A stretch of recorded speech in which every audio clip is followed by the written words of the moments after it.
need to see a subset of that traffic. So the industry is really looking more into solutions now that help you differentiate which type of traffic goes through which type of VAS platforms. So that brings us into a whole new concept of where people are moving away from port 80 based steering into much more intelligent steering solutions which are context based. And context means that rather than just looking at the TCP port or the UDP port of the traffic, we're going to look into which subscriber is this packet coming from? What type of application is this subscriber trying to do? Is this packet coming from a 2G network or from a 3G network or even from an LTE network? And then modify our steering behavior based on any combination of these different parameters as I just spoke about. So there's obviously different solutions there, and again, there's vendors from the DPI space moving in that area. There's companies like ourselves, F5 Radware, coming from an application delivery controller space, which are moving in that direction. But you see in the next couple of examples that I'm giving that there are different requirements where sometimes a packet-based solution may be adequate, whereas for other more advanced use cases, proxy-based technologies are more suitable. So here's just an example of subscriber-based and radio access type-based steering. So the idea here is that mobile operator who has video optimization in place for its 2G, 3G network decides that he wants to keep that running, but he doesn't want to use it for a user which is on the LTE network. So that means that as soon as a user moves from 3G to LTE, you stop sending his traffic to the video optimization system. In addition, there is a policy that specifies, okay, this particular user has signed up for a parental control service, so only traffic for that particular user is going to be steered to the parental control system. So now that intelligent steering platform there in the middle, he gets information out of radius. So the GGSNP gateway sends radius updates whenever a user moves radio access technology, 2G to 3G to LTE, Wi-Fi going forward, once the P gateway supports the Wi-Fi traffic as well. And in addition, the PCRF, which can talk diameter, GX is a typical protocol to do that, can give the steering platform a policy which specifies, okay, this user has parental control and that user does not. So now when traffic flows through, it's no longer a port 80 steer, but for every single flow that comes into the box, and a flow means a TCP connection or a UDP connection, we're going to take an intelligent decision, or the steering platform takes an intelligent decision in terms of where to send the traffic through. In this particular example, if the user is on 3G and he has a parental control service, you will pipe the traffic through both of them, just like a traditional port 80 steer would do. But on the other hand, if the user is now on LTE and that user has no subscription to a parental control service, then those TCP flows or those UDP flows would not be steered at all to any of the VAS services. So on a flow per flow basis, you're going to take a very granular decision where to send these packets to. And this is something that almost all mobile operators are looking into today, moving from this traditional port 80 based steering into a much more intelligent fashion of doing that. It's policy controlled. That's the key thing. And I'll come back to that when we talk about what the IETF is doing. Going into a bit more advanced use cases, flow-based versus transaction-based. So when I say flow-based, this is on a per TCP UDP flow, and that's typically how it's being done today. When I say transaction-based, it's really on a per HTTP transaction basis. So an HTTP message is, so we steer traffic based on HTTP messages, not based on TCP or UDP flows. And there's quite a difference between that. The need for that predominantly comes from video optimization. So what is the challenge with video optimization? So the service provider challenge with video optimization is that it's a technology that's widely used today. If you continue to do port 80 steering, it's a very costly exercise to continue doing that with the growth of traffic that you're all experiencing, just continuing to scale that video optimization solution, just taking all port 80 traffic, which is the majority of your traffic anyway, it's not going to be cost efficient. So you need a smarter way to offload those solutions. Preferably at the HTTP level. So what people want the industry to do is look into the traffic, figure out if an HTTP request is really a request for a video object, then I'm going to steer it to a video optimizer. If it's just plain web objects, I'm going to bypass it. I'm going to send it straight to the content server.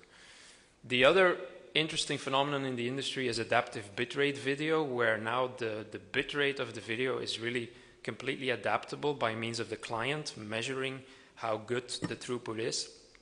That sort of evolution is obviously going to diminish the need for traditional video optimization. And as you may know, YouTube has now also YouTube together with Netflix have embraced these technologies, and these are sort of the bulk of the video traffic these days. So the need for video optimization may become a bit less, and there's going to start a desire where you want to continue sending your traditional video through a video optimizer, but bypass it for ABR traffic. So now you need to look very deep into the packets, right? You need to figure out, is this a request for video? And if yes, is it an ABR video or is it a traditional video? The technical challenge with this is that you really need to look into both the HTTP request and the response. Video detection only based on looking into HTTP requests is not 100% accurate. Sometimes web servers are trying to hide the fact that you're going into a video server, and you will only see that it's video in the HTTP response. So these solutions have to look both at the request level as well as at the response level. The challenge with doing steering at the response level is that you can only look into the response when there is a response. So that means that you've already established a connection with the web server serving the video, and then it's obviously too late to do a video optimizer. So how do you deal with that? The solution here is HTTP request and response-based steering, where we really look into HTTP requests and responses rather than just doing steering on a per flow level. And I'll walk you through an example of how that works.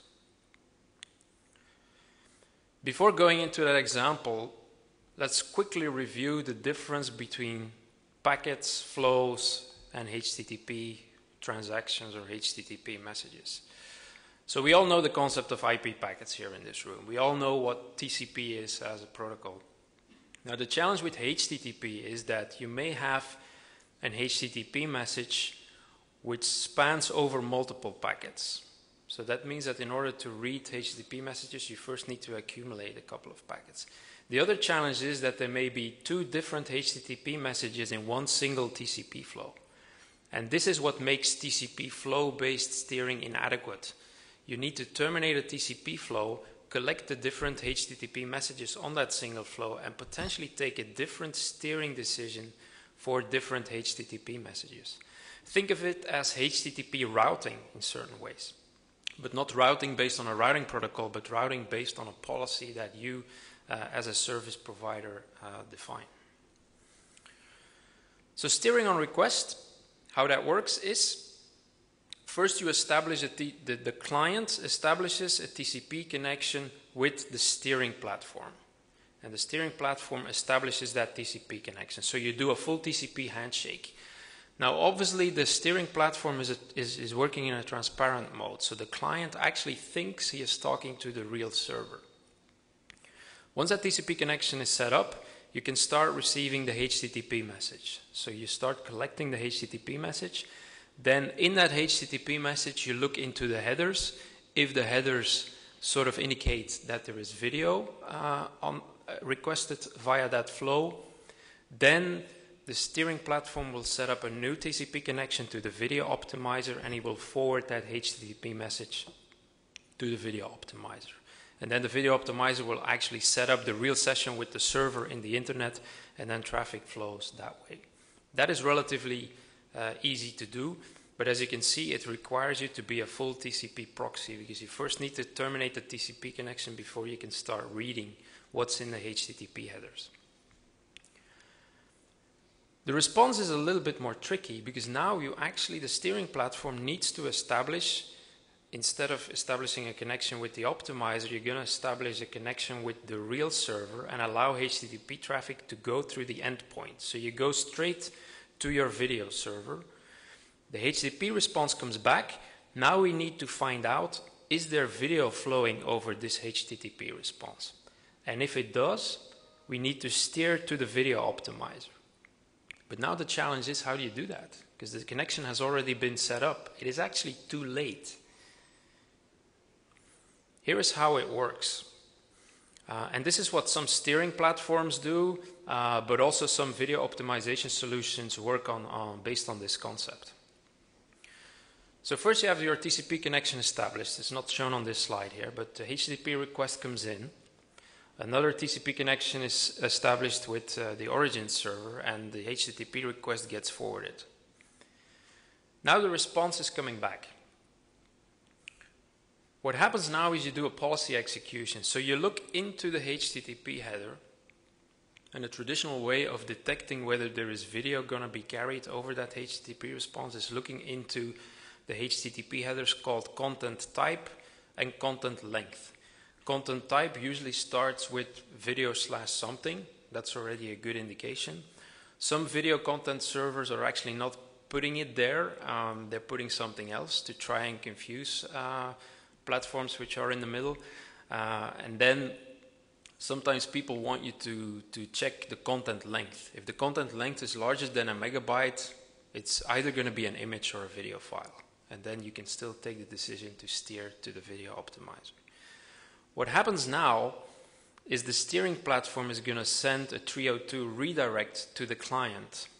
And it's going to point him to the exact same URI, but it appends a couple of things in that URI that will help the steering platform in the next slide, as you'll see, to take the steering decision. So think of it as a 302 direct to the same location, but the steering platform adds a couple of additional characters to it, which are only understandable by the steering platform itself. So what happens now is that redirect results in the client setting up a new HTTP request with that extended URI. The steering platform looks into that URI and it sees these special characters, and he knows that these special characters mean that it needs to steer them to the video optimizer. Of course, before you steer it, you strip them off because nobody else understands these characters. So you strip them off, you steer to the video optimizer, and now the video optimizer continues to do what it is supposed to do. Of course, in the back end, you will also have to close the connection with the origin server. But this is sort of the 302 redirect is a trick that several vendors in this industry are using to allow you to steer even after the connection has been set up.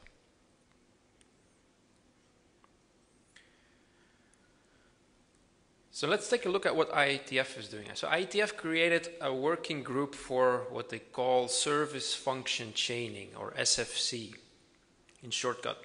And if you read what's in this slide is actually copy-paste out of several IETF draft documents, where they sort of recognize that IP networks rely on a combination of advanced functions which require more than basic routing and forwarding. I think the example I just showed you that there's clear evidence that switching and routing are not capable of doing these types of things. And then the goal is to what they call service inferred forwarding for traffic. So traffic that flows through needs to go through different types of service functions, and which service functions they go through is policy based. Can be subscriber aware, flow characteristics, traffic engineering oriented. So all of that is, all of that is what I just explained, right? It's policy based steering of traffic through multiple, what the IETF calls service functions. So all these vast services I just explained, these are the service functions that we're seeing. A couple of examples, and there's two main functions that are being defined in IETF. First, there is the service function chain ingress. So that is the ingress point when you enter this domain where you have all these functions. So in the mobile, it's the GI LAN. You have to take a classification action to figure out which of the services that the traffic needs to go through. So that is called finding out what is the SFC ID. And then in this example here below, you can see SFC ID 1 specifies that you first go through a load balancer, then through a web proxy, then through a firewall, and then through a NAT44. And in that way, for the ingress classification really determines the sequence of functions that you go through. Then the packet forwarding itself, so how do you get the packets from service function 1 to service function 2 to service function 3? Can be based on plain IP routing, can be based on overlay networking, can be based on SDN. The drafts make it fairly generic so that it can fit into any type of architecture. In addition, the draft also takes into account an evolution towards an NFV type of architecture with network function virtualization, where these service functions can actually be virtual machines running in a data center, providing these types of functionalities.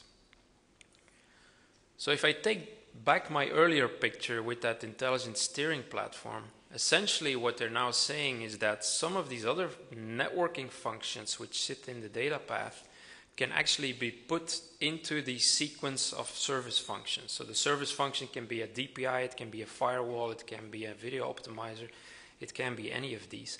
And that intelligent service platform there in the middle is really the SFC ingress function, which is going to specify how to forward traffic through these different elements. There is static service chaining and there is dynamic service chaining. So static service chaining is really about when packets enter the steering platform, based on the policy, you specify, I need to go to VAS 1, 2, 3. Dynamic service chaining makes it more dynamic in the sense that the result of a VAS operation can actually influence the next sequence of VAS systems. So that's fully dynamic. I can walk you through a quick example here. So let's assume here you have a mobile client and the subscriber policy points to policy A, which is a service chaining policy. And the policy, as you can see on the slide, is really going from subscriber to VAS 1, from VAS 1 to VAS 2, and from VAS 2 to internet. So this subscriber is now steered through all three of them. Very simple. When the subscriber comes in, every flow for that subscriber follows this sequence.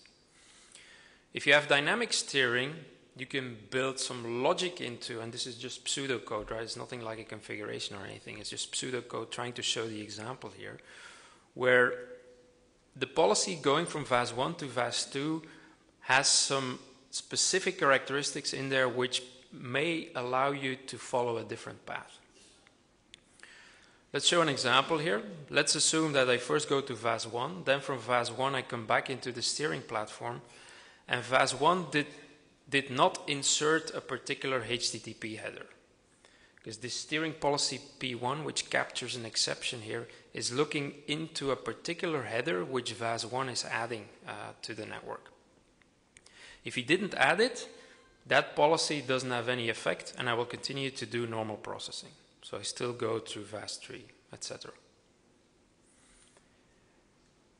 In case that VAS inserted that particular header, it actually means to the system that you bypass VAS 3 and you go straight to the internet, as that steering policy P1 specifies.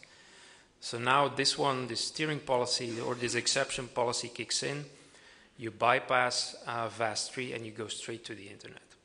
So this is sort of the dynamics that you get out of this type of behavior. Without going into the details of this, the tricky thing with service chaining and the reason why just plain switching and routing doesn't work is because none of these VAS systems are changing IP headers. The IP source is the address of the client. The IP destination is the address of the content server you're going to. So the only way to make this work today, its environment, is to use connection-oriented forwarding, where you take MAC addresses and VLANs into account in a connection table. So I'm not going to go to the details of this. The slides are available if you want to look into how that works. But you can see that for this one IP flow here in this case, there's 3 different entries to allow for these 3 service chains to happen. So to summarize, if you look at service chaining today and in the future, what IETF is working on, so what's available today, it's based on TCP and HTTP proxy technologies. So the traffic steering platform that provides that ingress classification where it gets information from radios, policy servers, etc. to define what to do with the traffic. And then the traffic forwarding is based on proxy technologies with connection-oriented forwarding, as I've shown in the previous slide. It's a very practical model if you don't have too many VAS services. As you can imagine, if you have many VAS services, you need to hairpin quite a bit of the traffic, and some people think that's a bit of a difficult thing to manage. So looking into what IETF is doing, it's really about trying to decouple that SFC classification function from the actual forwarding plane operations in the network, where you can start using VXLAN or SDN type of architectures to make that happen. And once the industry is able to do that, then obviously this can scale to much more VAS services in the future. Just a few words, because I'm running a bit out of time, on TCP optimization. This is getting a hot topic in the industry as well. As I've gone through the way this all works today, there's obviously that TCP proxy in the middle which sits on that steering platform. You need to be a full TCP proxy to provide all these steering functions. Now, while you're doing that, you're actually in a position to optimize the TCP stack according to the access network infrastructure. And radio networks, mobile networks are very different from fixed networks. In fixed networks, we have high bandwidth, low latency. Radio networks typically have much lower bandwidth and relatively high latency. And traditional TCP stacks are not really optimized to do that. So if you're sitting there in the middle, you can have a TCP stack on the right-hand side optimized for a wide area network. And on the other hand, on the left-hand side, you can optimize that TCP stack for the mobile network. So in the interest of time, I'll skip the previous slide, but a few slides from Google, which are actually pretty interesting. If you look at web page load time, so don't think about a big file transfer, just think about loading a web page. Then what they found was that bandwidth doesn't matter much. It's latency that kills your performance for loading a web page. So the turning point is around 4 to 5 megabits per second. Going much higher than that is not going to make your page load faster. It's getting your latency under control. That's going to be really critical. And sometimes mobile networks, even LTE networks still, they tend to increase the latency. So the goal really for that TCP stack on the radio network is try to make sure that you don't make the latency higher than absolutely necessary. Latency is one thing, packet loss is another.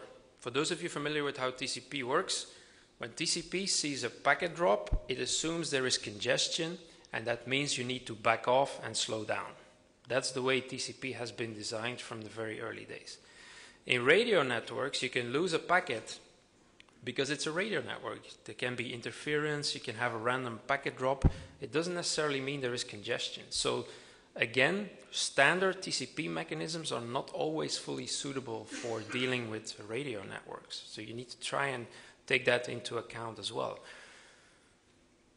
There's obviously many vendors who have been, and many research institutions doing a lot of research on what is the best possible TCP stack for any possible environment.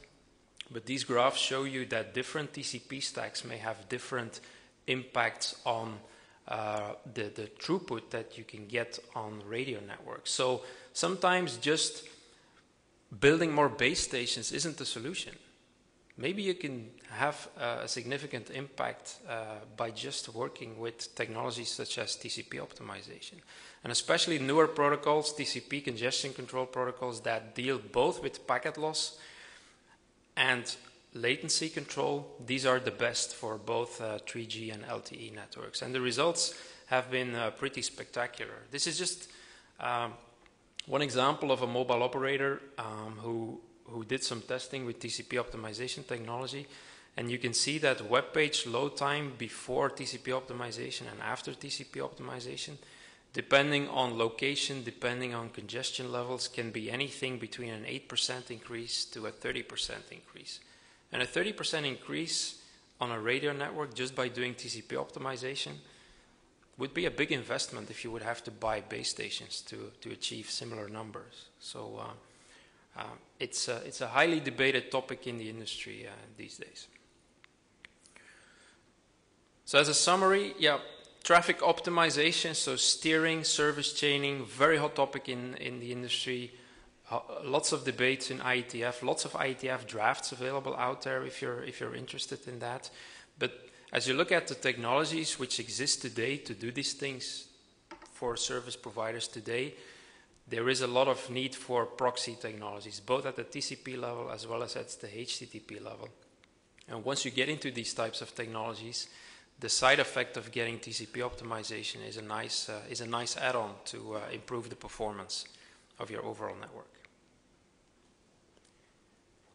Any questions, anyone?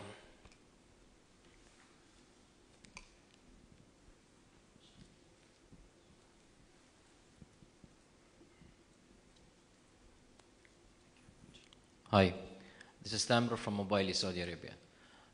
First of all, I have a couple of notes. First one about the service function chaining that you talk about, the RFC from IEFT, sorry. Do you consider the failure of one of these VASs as a part of this dynamic chaining or no?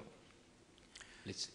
Yes, yeah, definitely. I mean, in the presentation, I focus a lot on steering, right? You steer to an endpoint. I didn't really talk about is the endpoint available or not. Sometimes an endpoint can be composed out of multiple servers as well. So then typically you would have a load balancer in front of that. In the technology that we as F5 do, we can do steering and load balancing at the same time. So that means that if your steering endpoint would be video optimization, and video optimization would be multiple optimizers, and for some reason the whole complex of video optimization is down, we can sort of bypass that and take it out of the service chain and then go do the next one. Or you can define a policy where you say that if that VAS is down, then maybe I don't need to go to VAS 2, but straight to VAS 3. So that's the dynamic service chaining that I explained. So it can take into account what the VAS gives us back, but it can also take into account what if the VAS is down, what am I going to do then? So yes, definitely. Okay. The other thing, there is another draft talking about something called NSH, which is Network Service Header. Right. In order to avoid sending the whole traffic back and forth to the traffic steering device. Yep. So I don't know what's the update about this from your perspective. Yeah, so that's sort of coming back to this one, right? Once you have that network's NSH header, you can go to the right-hand side model and you can avoid hairpinning traffic back and forth. I think there's a lot of debate on what that header is going to look like. There's different options out there. There's no agreement yet, so it's going to take a while. Plus, once that decision has been made, you obviously need all your vendors in your VAS and your steering model. You need everybody to implement that. So it's going to take some time. I think that the industry is definitely going there. I think it's the right way to do, to put that extra header and to make it more optimized. It's just going to take time. So I think there will be a moment where we see a hybrid of the left-hand side and the right-hand side as well. And the concept of this extra header is not something new because this is being done already, but it's always proprietary. Like today, there are many solutions out there where you want to tell a video optimizer something about a user. And then how it's typically done is by adding an HTTP header. And then the video optimizer strips it back off. So the concept of adding a header to let other systems learn about something is not something new. I think what is good in the IETF is that they try to standardize it so that everybody uses the same concept and we can go to the right-hand model.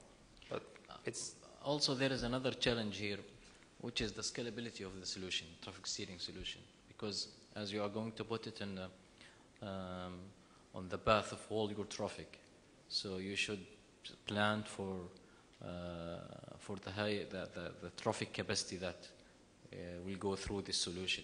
So I think the scalability of the solution will be a challenge as well. Yeah, especially for the model where you have the hairpinning, right? Yes. And that's why I'm saying I think it's a practical model if you have few VASs If you have many of them, it may become that one device is going to become a bandwidth bottleneck. I fully agree, and that's why it's a good thing that the industry is moving to the right-hand side model. Okay. Yeah. Thank you. Thank you very much. Any more questions?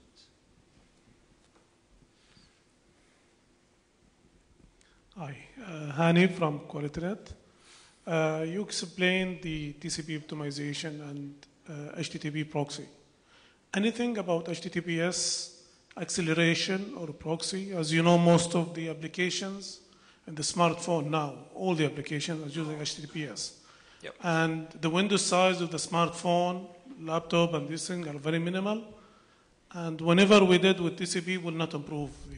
So do you have anything in mind for HTTPS acceleration or HTTPS proxy? Yeah, so HTTPS is indeed becoming an increasing concern for operators, right? The good thing is HTTPS rides on top of TCP. That's why more and more service providers are looking less at video optimization and more at TCP optimization, because TCP optimization will work for your HTTPS traffic as well.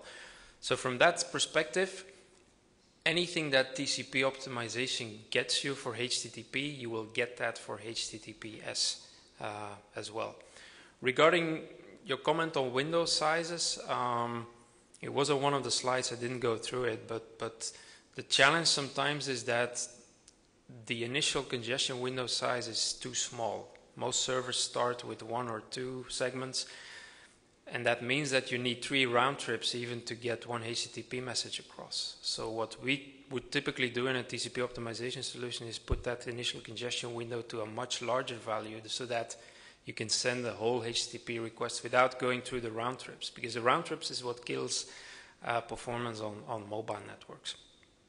Being an HTTPS proxy, it's something we can do with our technology. So SSL forward proxy is something we can do. The downside of that is obviously you're a man in the middle. You need to put a root certificate on the client device. We have some use cases now where this is being accepted by service providers for parental control subscribers. So that people who buy a mobile subscription for their kids, for instance, the service provider would put a specific certificate on that client device. And then all SSL is going to be terminated by the TCP, let's say by the steering platform, so that it can still do URL filtering, even if it's HTTPS traffic. But it's a bit of a difficult debate because you put yourself in the middle, you're decrypting SSL, so you have to be very careful as a service provider doing that. But the technology is there. It's more like, is it acceptable by the rest of the industry to do that? Any more questions?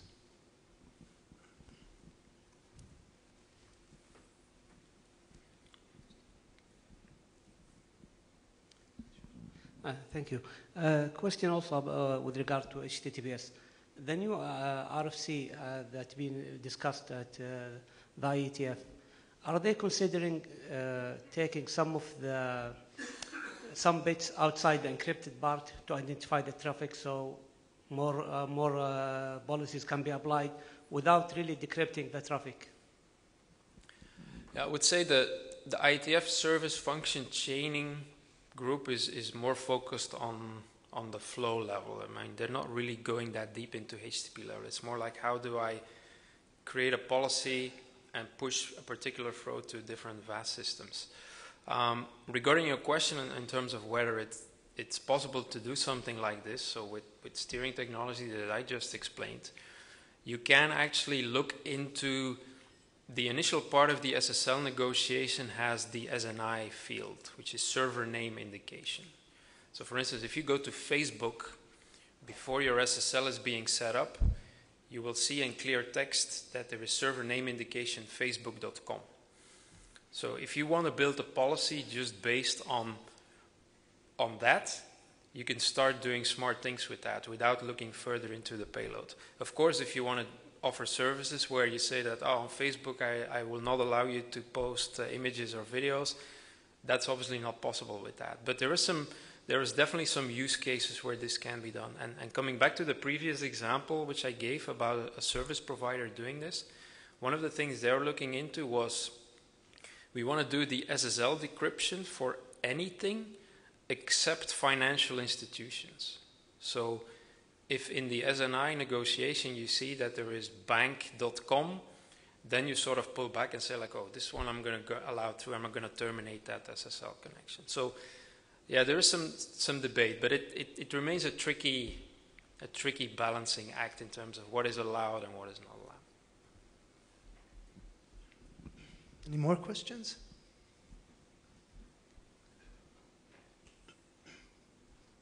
Okay, thank you, Bart. Okay, thank you very much.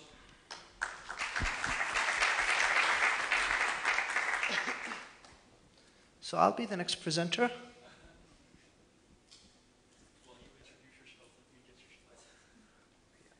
think I can pull it up here.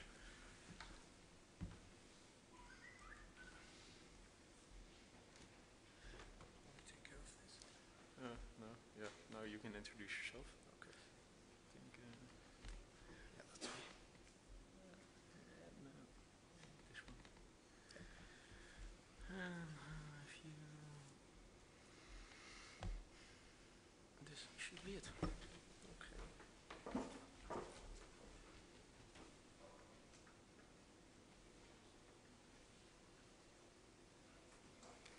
Okay, good afternoon, everybody. I guess all the previous presentations were more technical. My presentation will be a little bit different. So I'll be providing some updates on the Middle East strategy. So back at the end of 2012, ICANN decided that it needed more representation from this region. We realized that not much participation took place from this region in the ICANN process, in the policy development process. So ICANN decided to create a strategy. So the strategy covers actually the 22 Arab states, in addition to Iran, Afghanistan, and Pakistan. So that's 25 countries. That's a large region. A working group was created that consists of 21 members. It kickstarted its work in December of 2012. It's a 3-year strategy, and for each year we decided that we will come out with an implementation plan. So we devised an implementation plan for the first year, which ran from July of 2013 until June of 2014. And based on the outcomes of the first implementation plan, we are working on another implementation plan for the second year, which will run from July 2014 until June of 2015.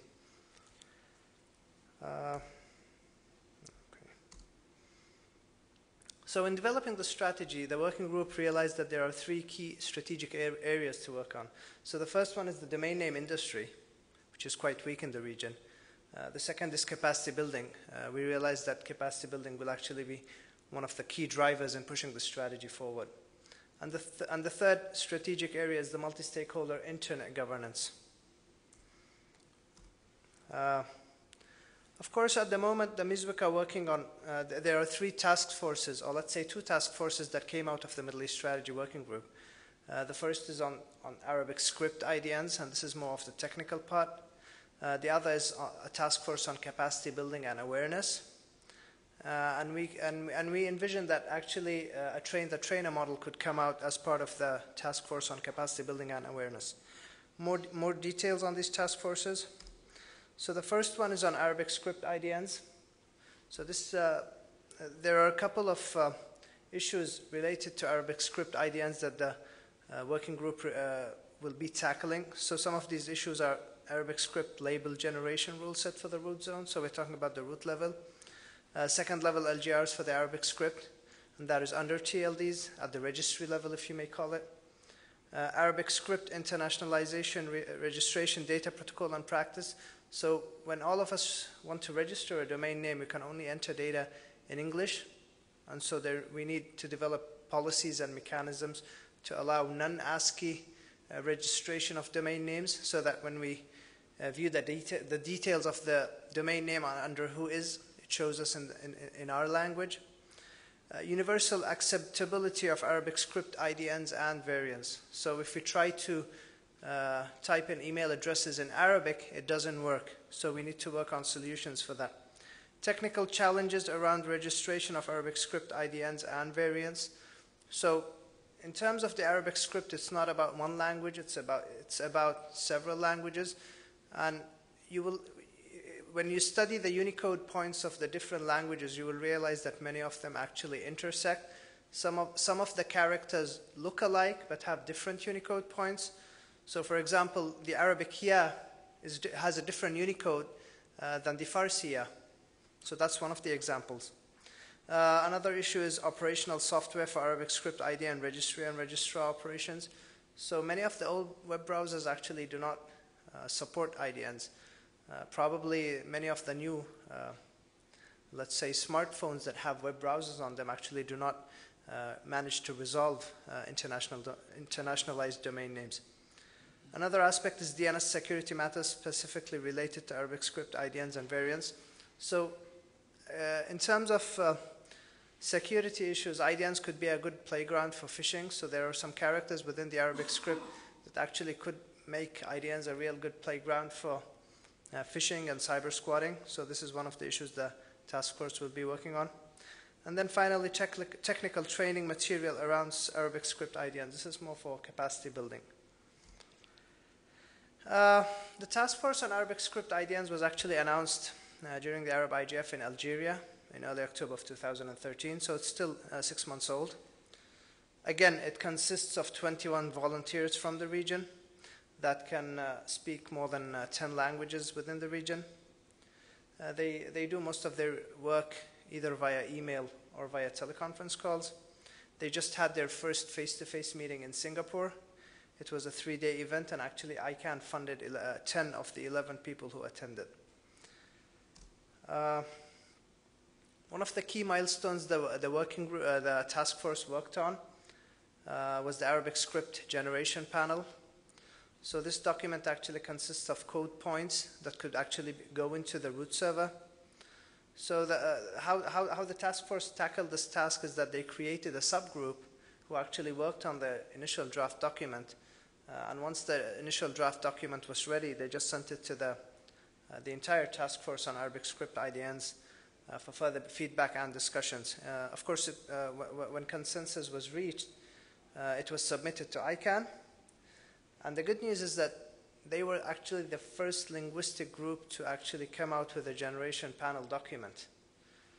Of course, ICANN troubleshooted with the task force on Arabic script IDNs. They did a lot of brainstorming just to ensure that the policies that they had put for generation panels of various linguistic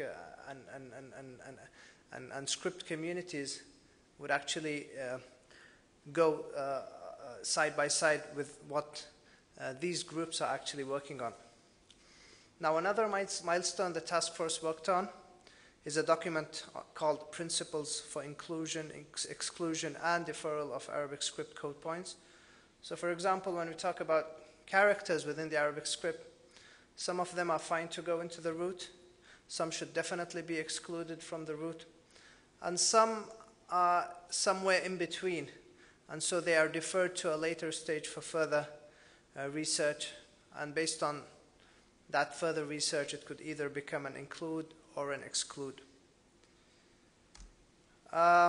Moving forward, so the task force on Arabic script IDNs are going to work on Arabic email support, as well as universal acceptance of Arabic script IDNs. So as I mentioned earlier, Arabic email, it's non-ASCII emails, let's just generalize it. So non-ASCII emails are not supported at a global scale. There are many entities who have their internal, let's say, linguistic email systems that can support local content email addresses. For example, in Saudi Arabia, CITC have actually worked on a system called Rasil, and it actually exchanges emails via Arabic addresses, but then it's just limited to their platform and it cannot go outside, unless, of course, the other providers support their, update their systems to actually support such a change. The work of the first phase, let's say, for the label generation rule set at the root level is expected to end around November of this year. So the task force has a lot of work to do in this regard. They are expecting their next face-to-face meeting either in June or August, so it's around Ramadan, so it's either before Ramadan or after Ramadan. Of course, since the task force is undertaking new tasks mainly related to Arabic email support and universal acceptance of Arabic script IDNs, we are actually looking for new blood to work on these initiatives. So if you think you have some interest in actually joining the task force, please feel free to send us your resume and your statement of interest to the email which is shown there, meswg@ican.org. I'll be available until Tuesday evening, so if you would like to talk to me about this, I'll be more than happy to guide you through it.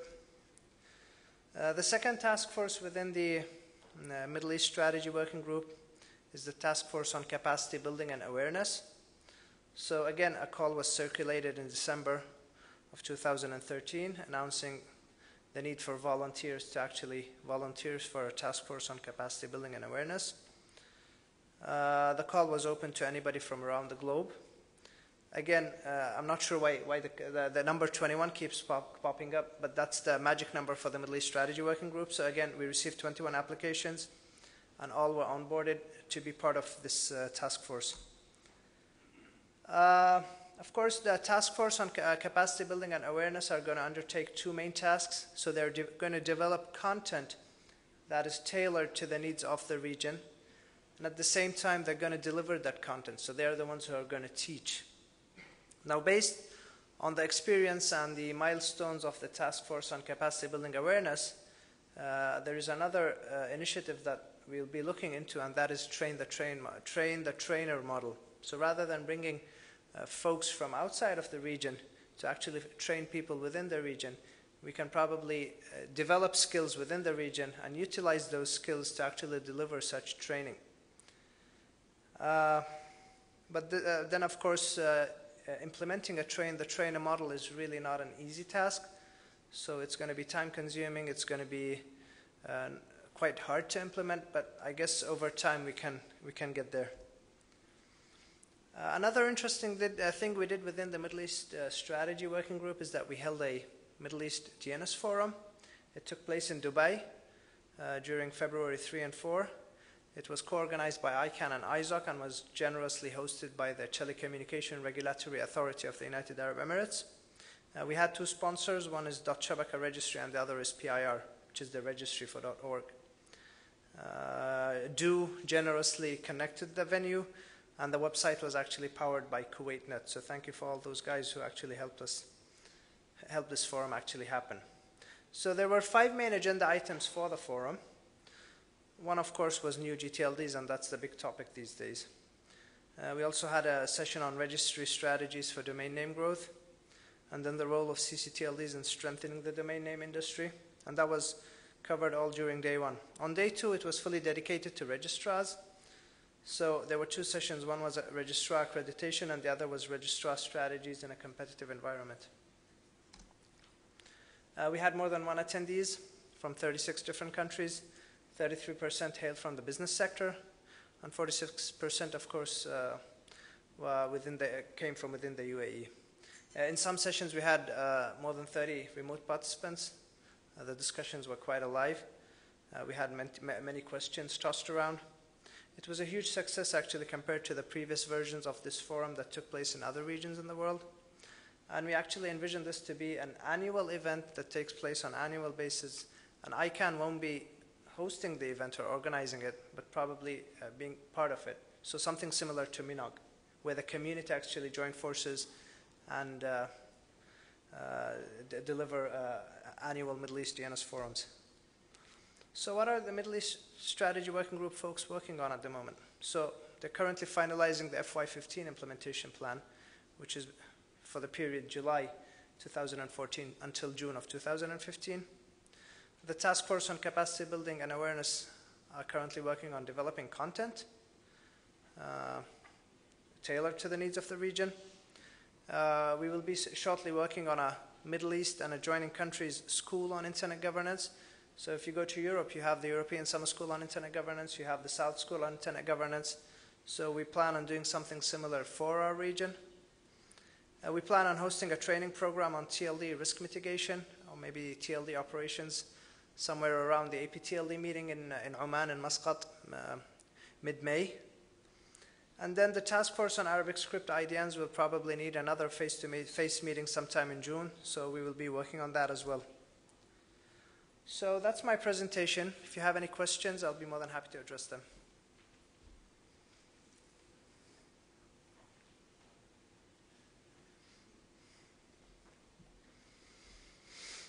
Thank you for the presentation, Fahad. Two questions or suggestions, because when last time I was looking at the adoption of DNSSEC for CCTLE providers in the region, that was really low. So, and comparing to the rest of the world, it was really low. So, does ICANN have any plans to improve that or work with people to improve that?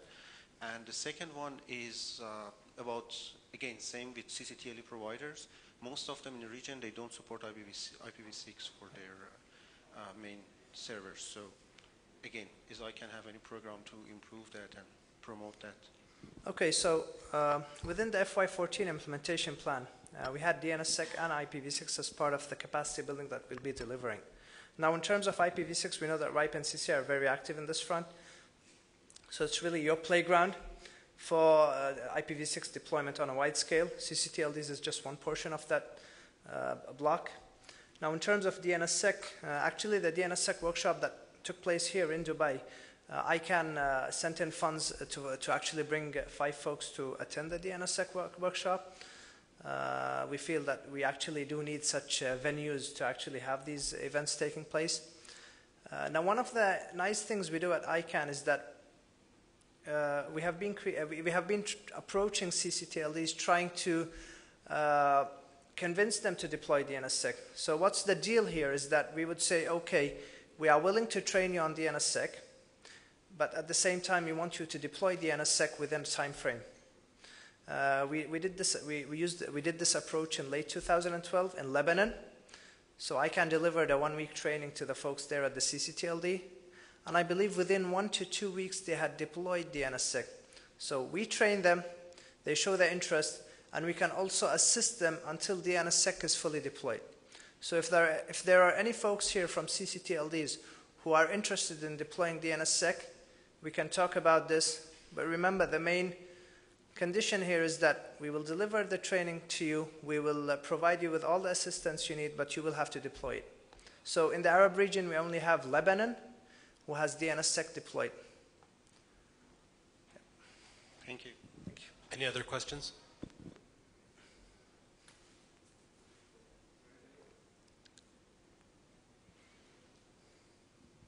Hi there, it's Paul Rendick again from the RIPE NCC. Thanks very much, Fahad, for this. I was an observer on this Middle East stakeholder working group.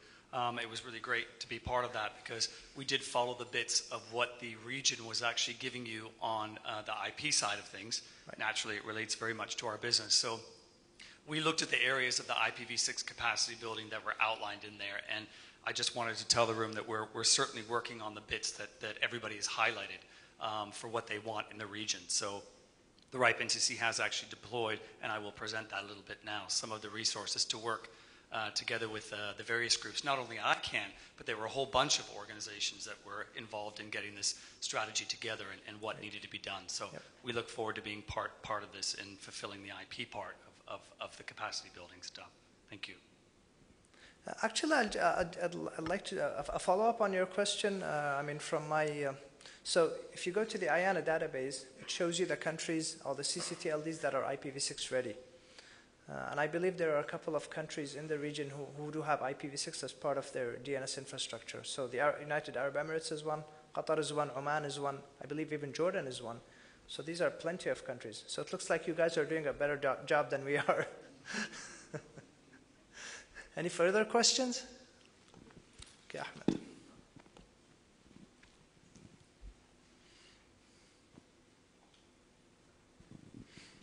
A question on the Arabic IDNs.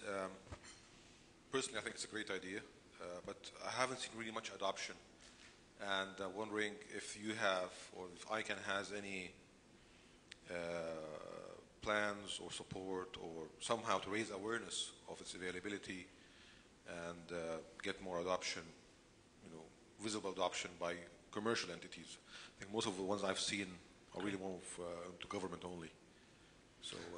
Okay, so that's a good question. I guess in terms of adoption of IDNs, it's really, we should create a balance here. ICANN could assist in one end, but then it's really the local communities who actually have to push for its usage.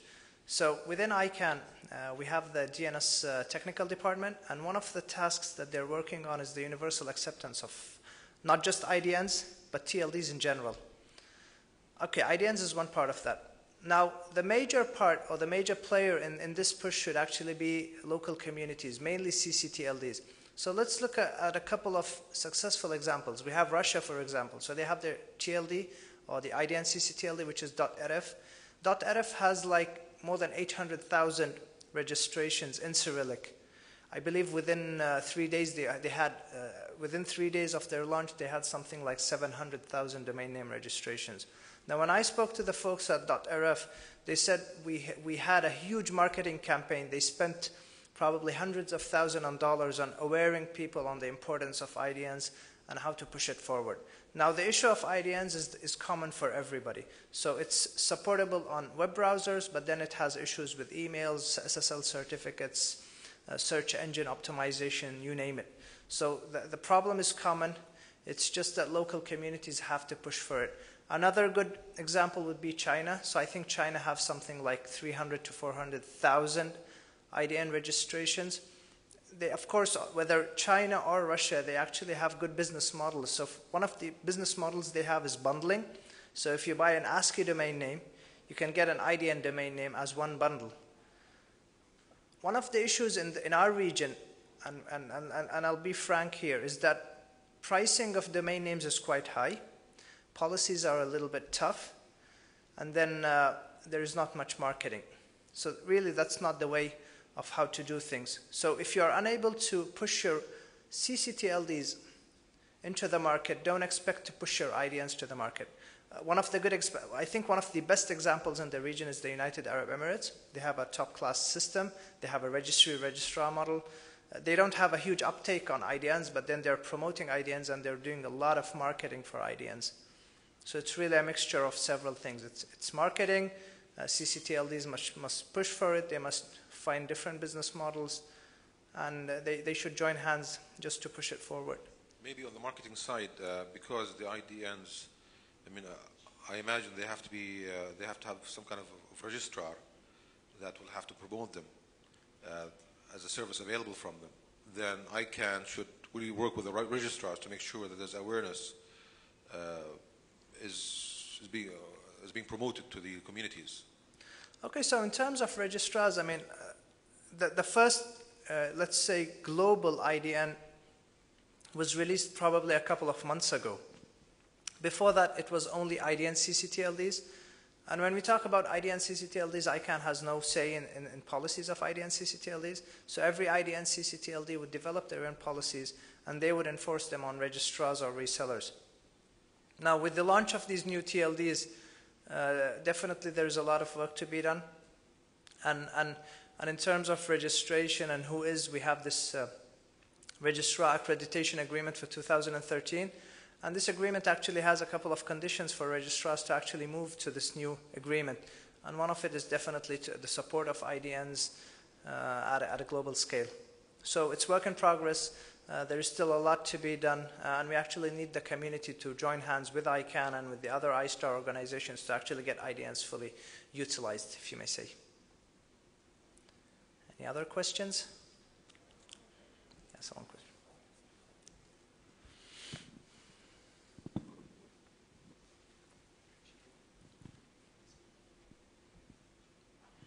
Shakil from Pakistan. You have 5 stakeholder groups in the Middle East Strategy Working Group. One is private sector, and the other one is technical community and academia, government, and civil society. Why not end user?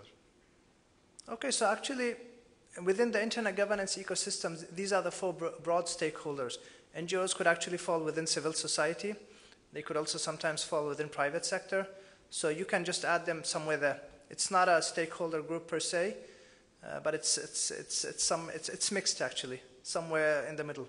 I mean, somewhere in one of those stakeholder groups. So it's not a classification that ICANN uses. It's an agreement between the internet governance community, if you may say.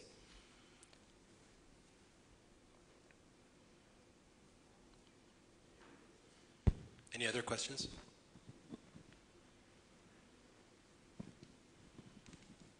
Thank you, Fahad. Thank you.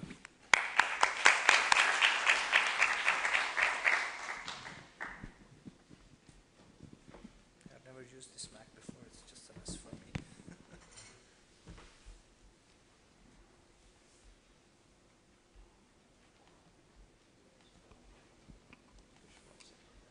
Okay, so our third presenter for this plenary will be Paul Rendick from the RIPE NCC, and he'll be providing us on regional updates from the RIPE NCC as well as internet governance.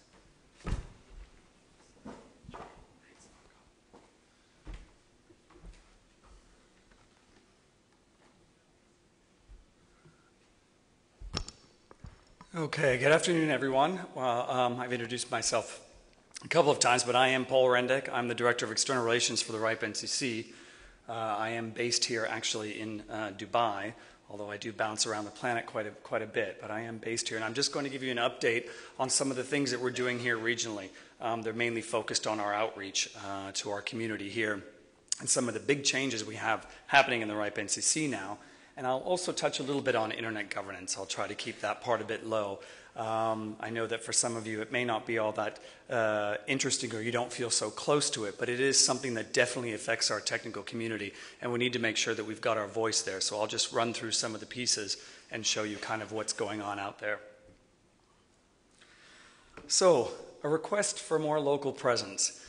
We did a survey in 2013, and I was actually so excited to see that we had over 250 responses that came from the Middle East region. It was the biggest ever response we got back from this group ever since I can even remember while working at the RIPE NCC. So in our engagement with the stakeholders and what we got back from this survey, this region was particularly interested in seeing much more local engagement with the membership and the community here, and different technical meetings that already take place here in the region. So really what you wanted to see is much more RIPE NCC staff or local staff actually at your meetings engaging with the community. The other thing is that you wanted to see more engagement with non-EU governments. So the actual Arabic responses said, you need to come and speak with some of our governments and engage with them, which we do, and I will explain a little bit of that as well. And you wanted to see staff outside of the Amsterdam office, not just everyone there. As you all well know, our region is very large. We are concentrated in Amsterdam. Our operations are certainly there, but we are doing some bits on making sure that we have good regional reach. And the last bit was that you wanted to see some native Arabic-speaking staff. Most of our membership does actually like to speak with us in English. It's not that you can't, it's just that you wanted to see some locals on the RIPE NCC staff so you could actually engage with them formally or informally about our business, and I think that that's fantastic. So, having taken this into account from our senior management team and our board, of course, we've thrown some resources at this, and I'm very happy to say that this week we are officially opening our office in Dubai. So we have had a presence here for quite some time, and at the end of November we attained a new office space, and we've been busy actually filling it with some staff. So I can actually say in the hallway or at the reception desk there's one of these cards. And tomorrow evening we are actually going to be celebrating the opening of our office, and we invite all of you to come if you're here to join us to celebrate the opening of our office here. So that's actually quite exciting for us. So please do join us. So the RIPE NCC team in Dubai, currently there's myself, Sandra Geisen, who you probably saw at the registration desk, and now we have two new Arab external relations officers that are going to be joining on the 1st of May.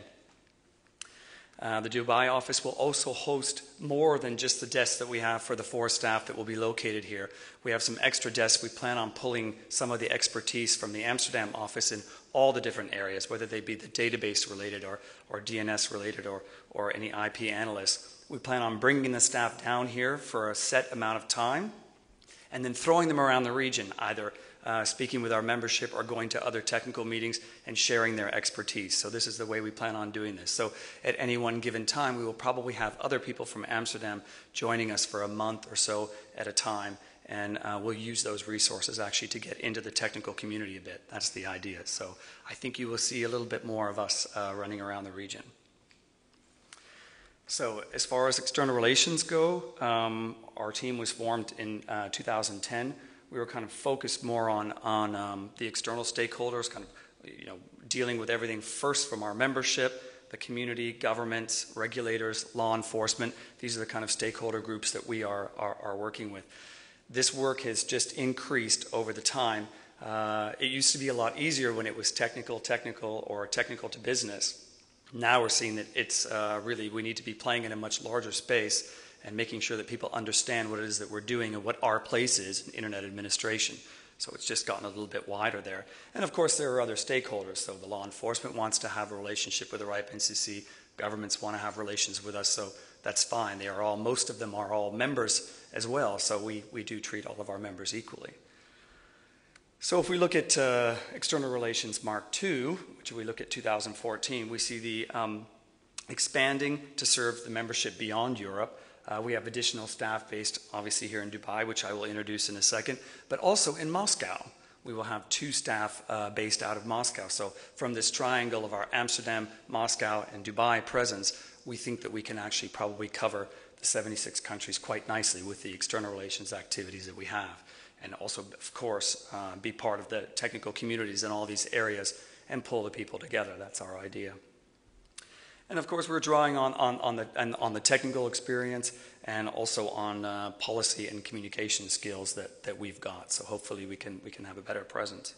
So what do we look like as far as our faces go? You can see here from the Amsterdam office, there's Chris Buckridge and Marco Hoogwoning. He is here. Chris is here, but he's at an ITU event here in Dubai, so he's doing something a little different than this.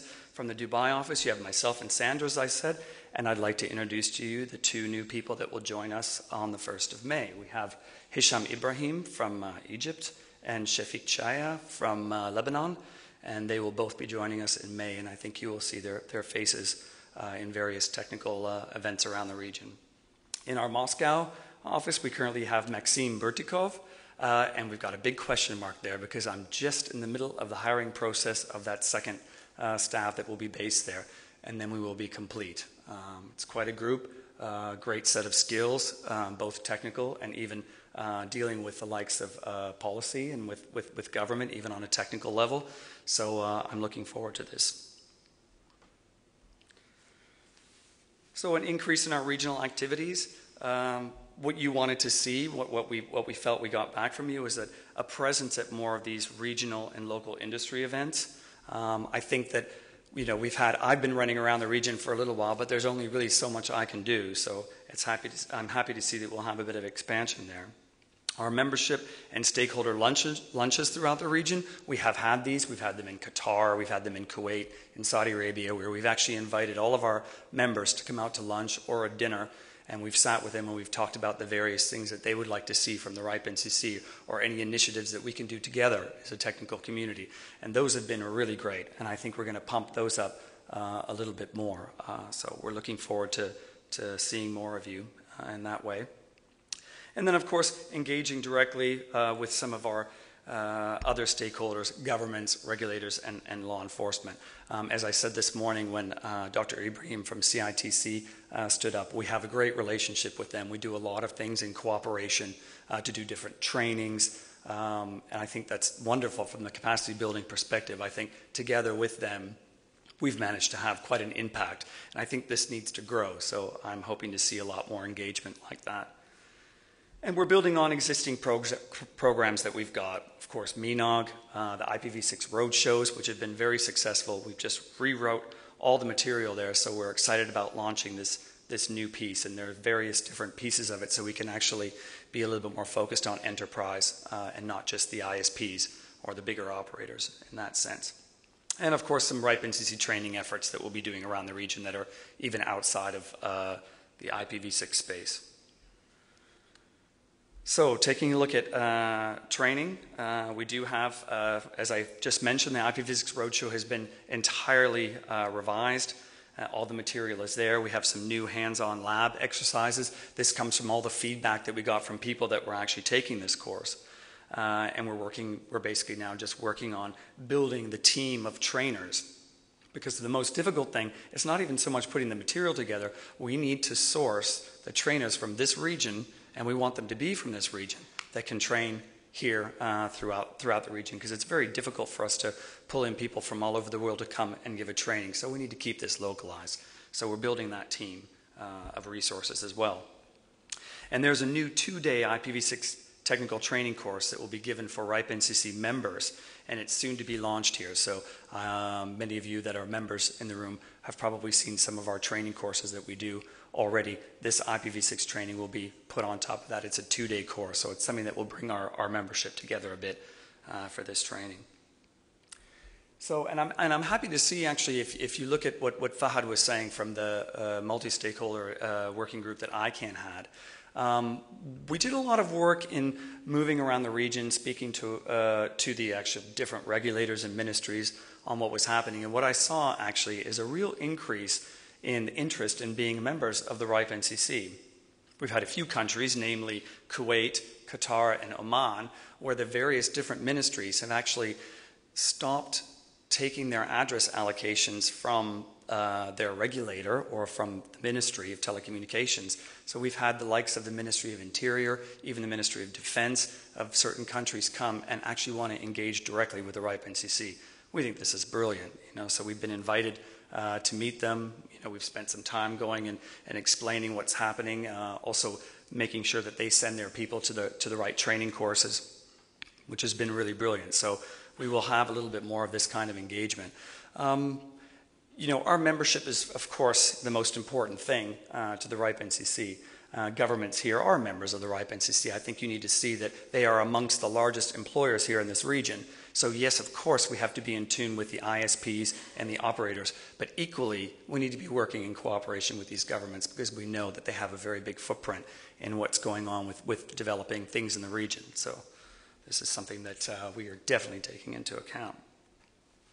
So on the internet governance front, how many of you, hands up, have seen the recent communique that's come out of NTIA from the U.S. government about them actually releasing their oversight on on IANA? Yeah, how many of you are aware of that? If I can just see the show of hands, because I know how much I have to say. Okay, some of you are actually keeping quiet. There has been something that came out of the press pipelines a few weeks ago. The NTIA, the regulator of the United States government, who actually gives the contract to ICANN for the IANA functions, has recently said that it will actually want to take away its oversight of the IANA functions. This is something that probably came as a big surprise to many. It was not a very big surprise to the RIPE NCC. Ever since the ICANN was actually formed, which was well after the RIPE NCC, we, as the RIPE NCC, have been telling them that we wanted the U.S. government to remove their oversight of this and have it much more in the hands of a multi-stakeholder kind of arrangement. This has finally happened. This is something we've been putting a lot of pressure on from our side. I mean, we, of course, if you take a look at our region, we have no connection to the U.S. government in the operations that we do. So we felt that, why would this oversight body be with one particular government entity? That time is finally, I hope, coming to us. We're very much supporting what the U.S. government has said, and the RIPE NCC obviously would like to step up and make sure that we are contributing positively to what this oversight will look like, what the multi-stakeholder oversight will look like, and we plan on playing a part in there. So we want our members and our community to be behind us in where we're going. The U.S. government has said that they want a multi-stakeholder process for developing the model going forward. So they said no one government or no governments will be in control of this, or no intergovernmental organization. That probably means ITU, if I have to dig a little deeper there. This is probably very disappointing to many people that have been working in this arena, wondering where is the next oversight or where is the next body that's going to be leading all of this going. The US government said they want to have this in a multi-stakeholder arena. Well, we're certainly going to step up to that there. This process will be facilitated by ICANN. It will not be an ICANN process, and all stakeholders actually need to have a say here. So again, the RIPE NCC will be working with the technical community, making sure that we understand what we want to see there as a technical community, and we will actually be adding this to the consultations we bring forward. So, and I've actually listed, I know that you probably can't see this URL from here, but for those of you that haven't seen this announcement, the slides will go up on the MENOG website, and you can have a click onto the link there and take a look at what was actually communicated. So some recent developments. Of course, everyone has a stake in the internet these days, in an internet administration. The roles of governments and international organizations obviously also need to be filed in what's going to happen there. So there are ongoing discussions in the ITU. There are two particular meetings coming up which will actually decide quite a lot of governance style bits of what governments would like to see, and that here is the World Telecommunications Development Conference. It's actually happening as we speak here in Dubai at the World Trade Center. So all the ministers are coming with their delegations to actually talk about what's going to happen in development. Obviously the Arab world's coming together as well. They have their bits on what they would like to see happening in the development. I was lucky enough to be invited to the Arab group meetings. One of them took place in Bahrain, and it was great to see the bits that the Arab group wanted to see for development here. We could clearly see the RIPE NCC, what we would give in cooperation in working in this kind of development moving forward. So naturally we will be working with the regional ITU bureaus, the ones in, for instance, Russia, also in Europe, and the one here for the Middle East, and working together with them on various programs. There's another meeting that will take place, the plenipotentiary. This happens once every 4 years. It's going to be happening this year in Busan, and I imagine that there will be quite a mud fight, given what you've probably just seen announced by the U.S. government. I think a lot of governments will be going to this ITU meeting, heads of delegations of state there, coming in and voicing their concerns over what they want to see happening with the governance of the internet. That happens in October. So we'll see what happens there in South Korea. But we have a lot of work to do, I think, even to get us up till October, but I think we're already pulling together our communities, and we will see what we have, making sure that we're ready to communicate with governments on that front.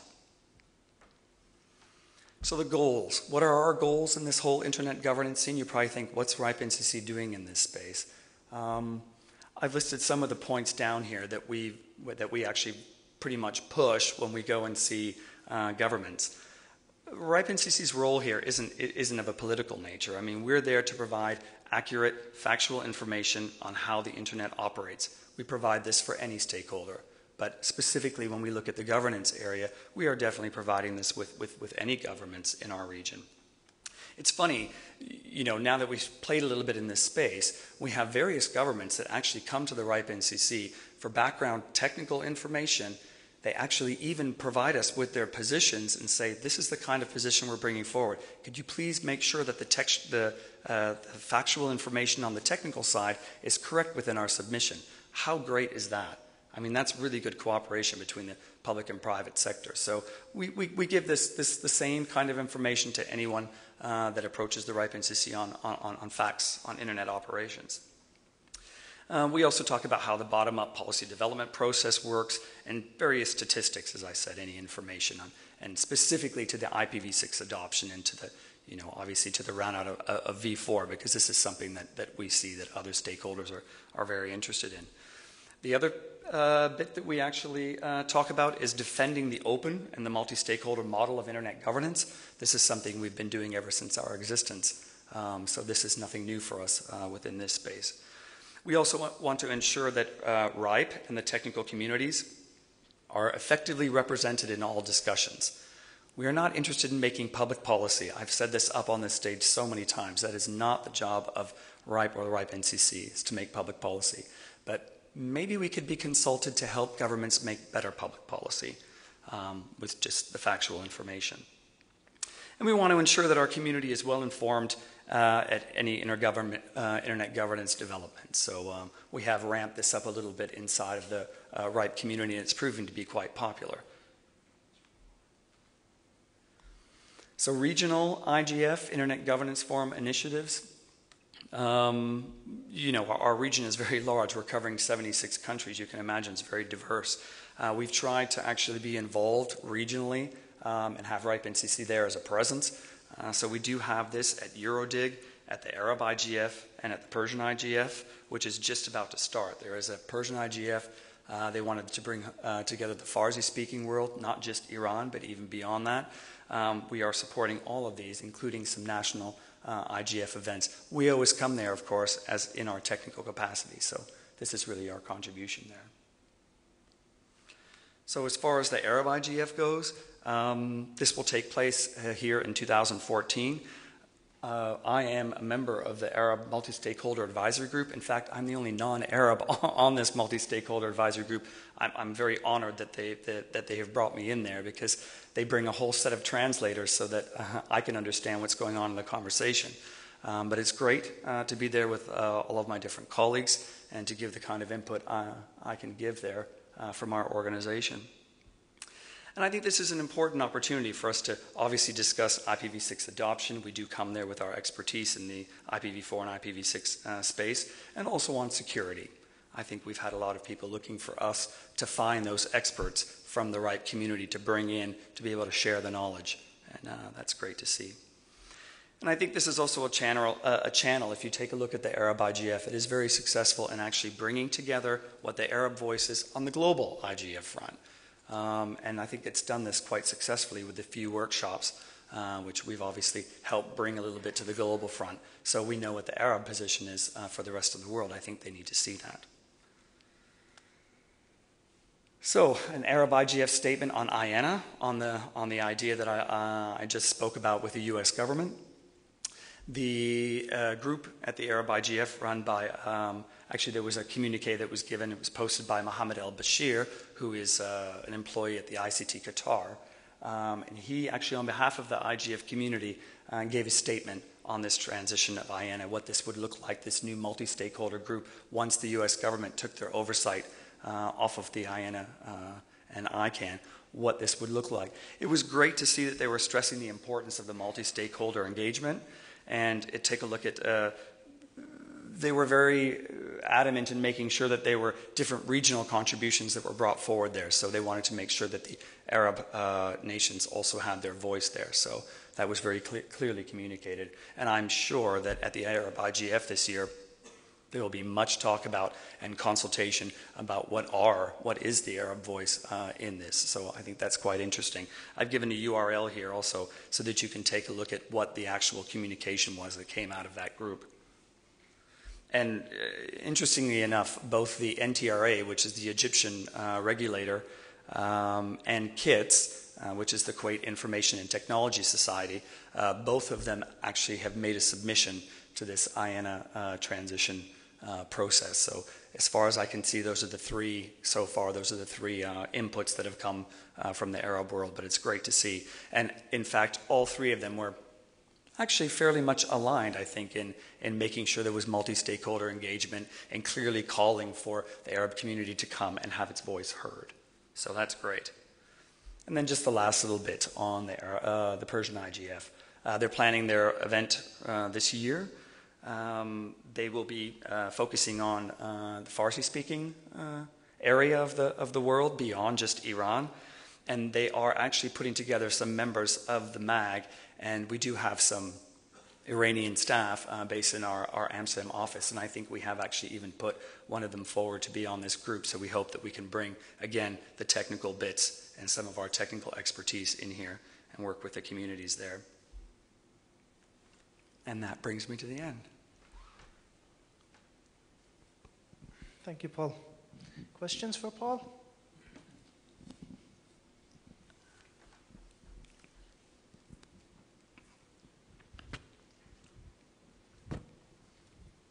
I love questions. Please ask them.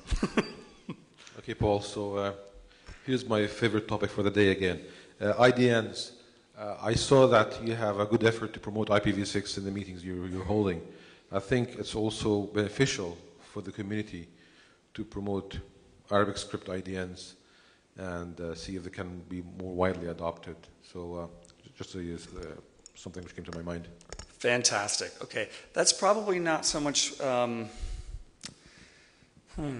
Let's see. I mean, look, I think we would probably do something like that together with our industry partners, namely ICANN. This is probably a lot more on their remit than ours, but what I can say is that I think we need to work a lot closer together, and we already have these discussions because ICANN's got more staff located here in the region. We will as well. I know that they'll be working together, and when we do come together and go to the various different technical meetings, we'll be talking about what needs to be on the agenda, and I'm sure that's going to be one of them. I know Fahad's nodding at me, so for sure. I think if we team up and they can bring the IDN area and we can bring the IP area, I think it's a great win-win situation. And just to add on to what Paul said, so I mean within the internet ecosystem we have the iStar organizations, and so there is no one task just to one of these iStar organizations. Actually everybody works together. So when we talk about IDNs or even when we talk about IPv6, you have ICANN, you have ISOC, you have the regional internet registries, everybody working together just to benefit the end user at the end of the day. I mean, even look at the presentation Paul provided. So he was talking about the NTIA and the NTIA announcement, and actually ICANN is more involved in, I mean, or let's say ICANN is the key player in that announcement, but then the regional internet registries have a lot of interest in that, and so does ISOC, and so does the other RIRs. So it's a tightly knitted, let's say, set of organizations rather than just talking about ICANN or RIPE-NCC or whatever. Any more questions? Paul, you really want questions, you will get it. I have 3 questions. Not from the board.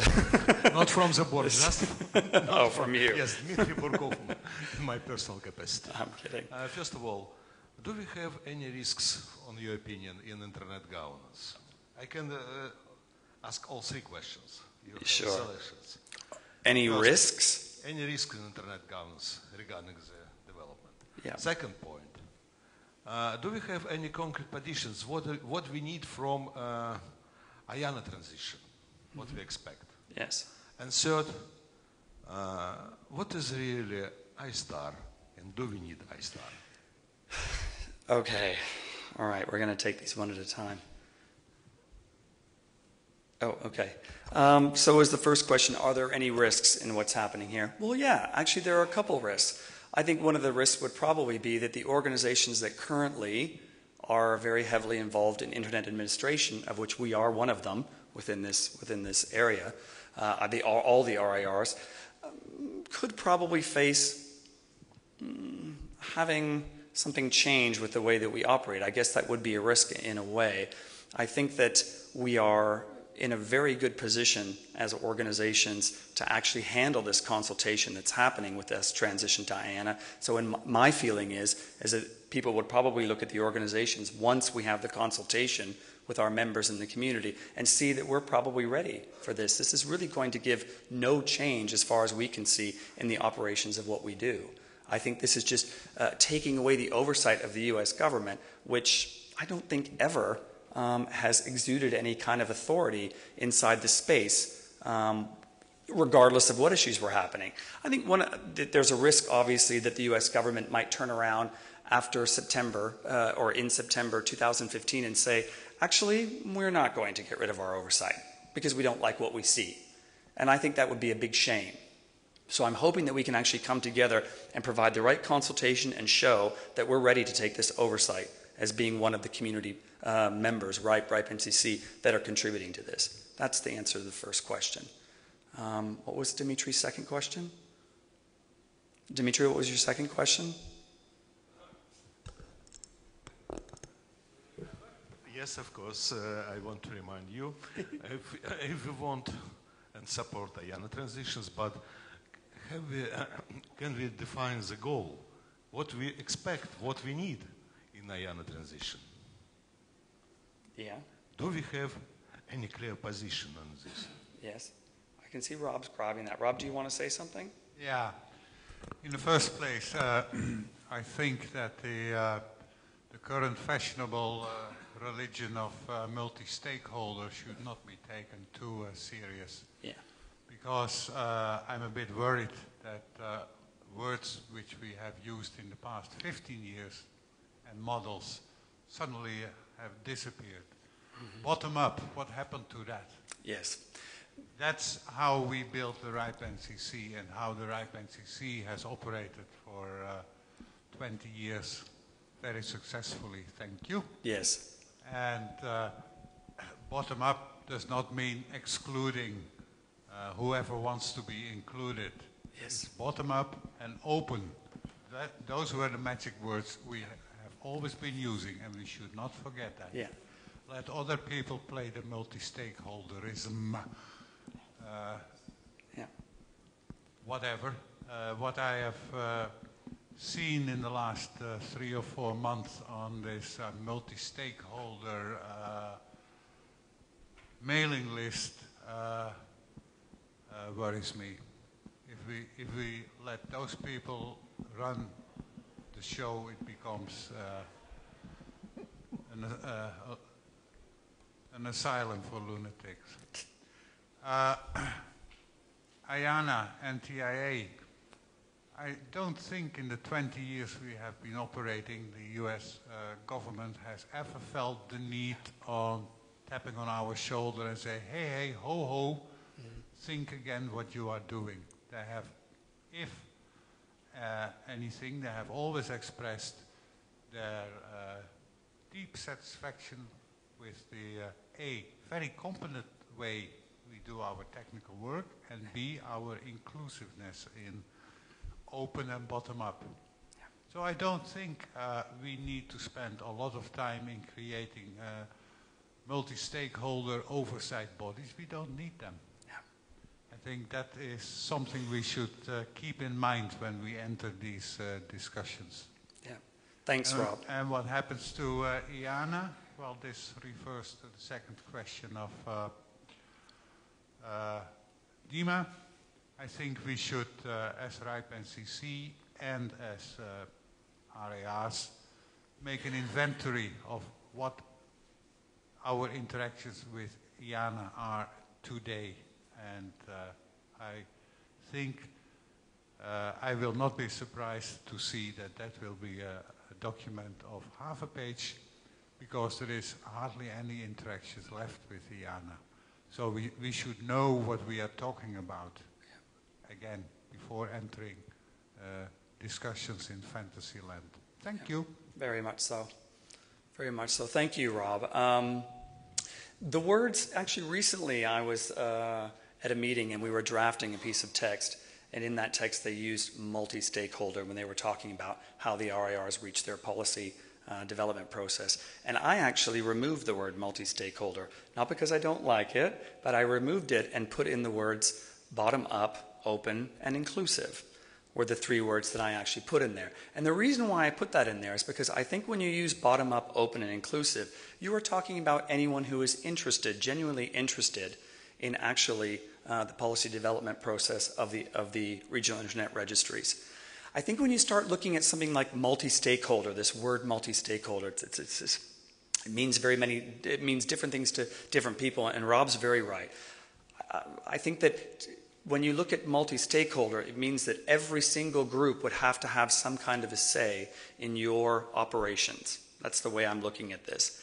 At the RIPE NCC, there probably, in a lot of cases, would be no reason to have a multi-stakeholder approach because some areas just wouldn't be interested in our portion of internet administration.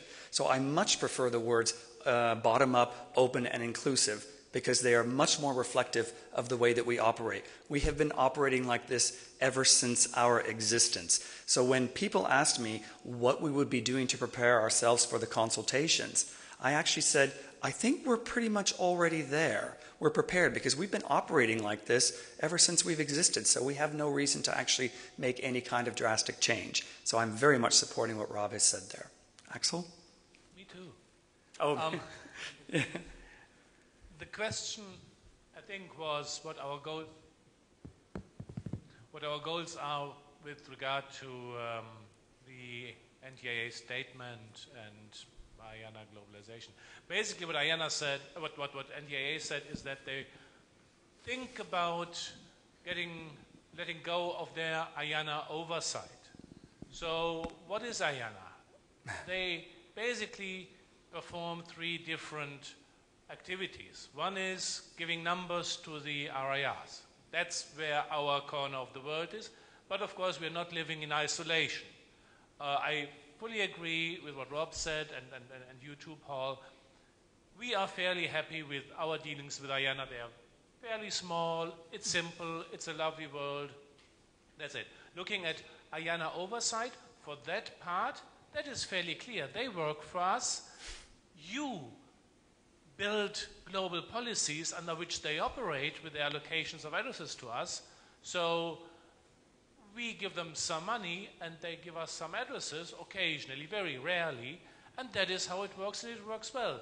We are the oversight body for those IANA works, and you are the oversight body for the RIRs, for the RIP and CC. That is simple.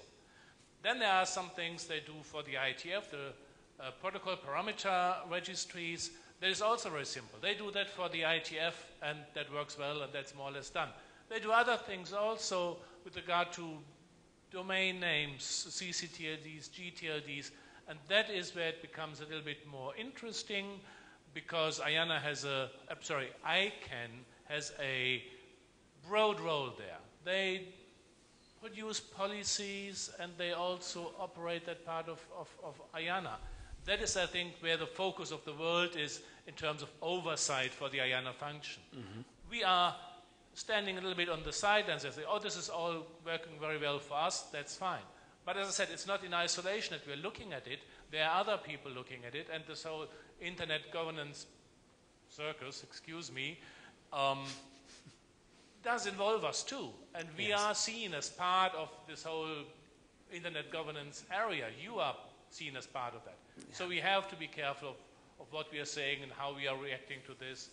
And that's basically the story. Yeah. You know, and thank you, Axel. I wish that all of our external relations program were really based on the technical community here and the work that we would do together with our members in the technical community. Unfortunately, in the space that we're operating now, some of this has to go into the internet governance arena. But what I can say is that when we're looking at what we've got here in the Dubai office and what we plan on doing in the region, we really want to focus on our members and our community first, because that's the most important thing. We will always kind of have a space in the governance area, but I think that part is the most important for us. And any other questions? Yeah? Or, oops, sorry, Elvis? No.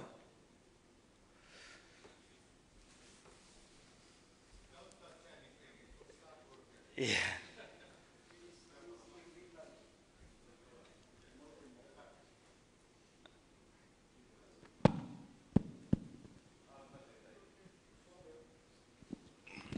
This one works. Okay. You want to try this one? And so, are there any other questions besides Elvis's question? Yeah. All right. Dr. Ibrahim has one. All right. So let's have these as the last 2 questions, and we can save the rest for the break. Yeah. So we're running because we're running behind. Yeah. Okay. So yeah, sorry for taking the last minutes of the break. We've already used 20 minutes of it. I'm sure that the chairman will give us time to break. Yeah. I have 2 short questions. First one is, do you still see the need for 5 RIRs? Or would you maybe see a better, well, for the next few years, trying to get all the 5 RIRs to have as much as possible compatible policies and move towards some centralized registry? No. And the second one was... No. Okay. Well, I'll let you... let me just ask the second one. The second one is, what about the next IGFs?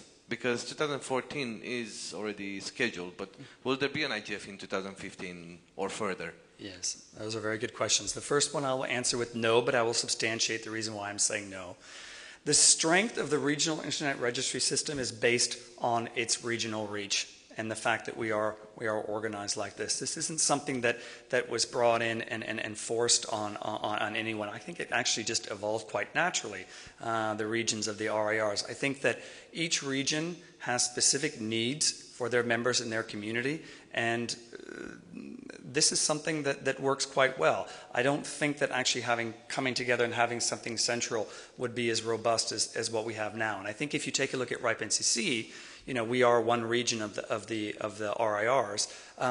We're even moving further in making sure that the different regions within our region are actually voicing their opinions and that they're heard. So I don't see anything central. In fact, probably the opposite. I see us as probably having much more of a footprint with our community members regionally within our region, right?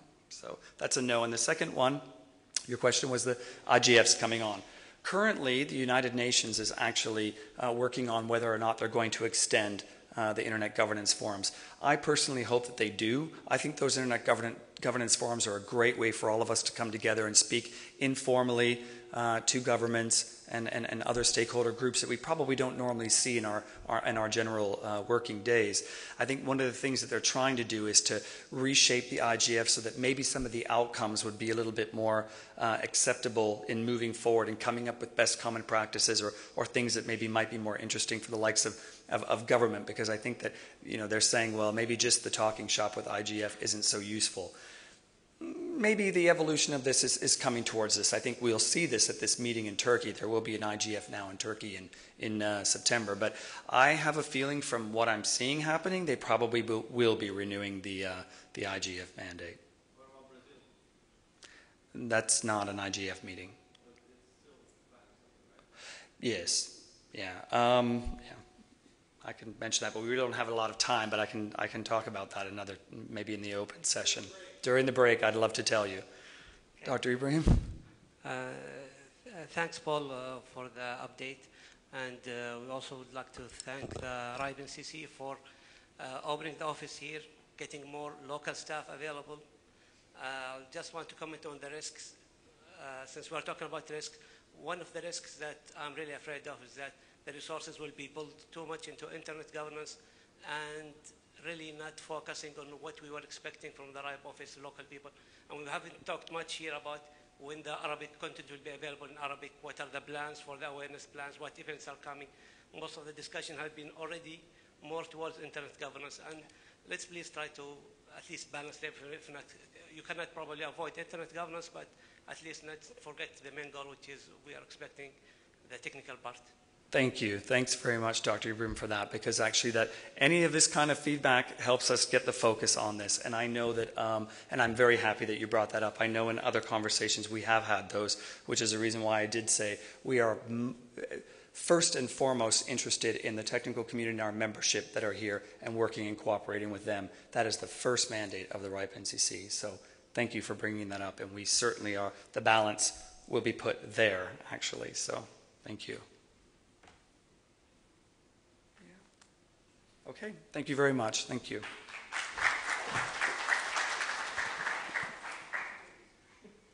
So we're a bit behind, but let's have a 25-minute break and be back here at 4:20, please. Thank you.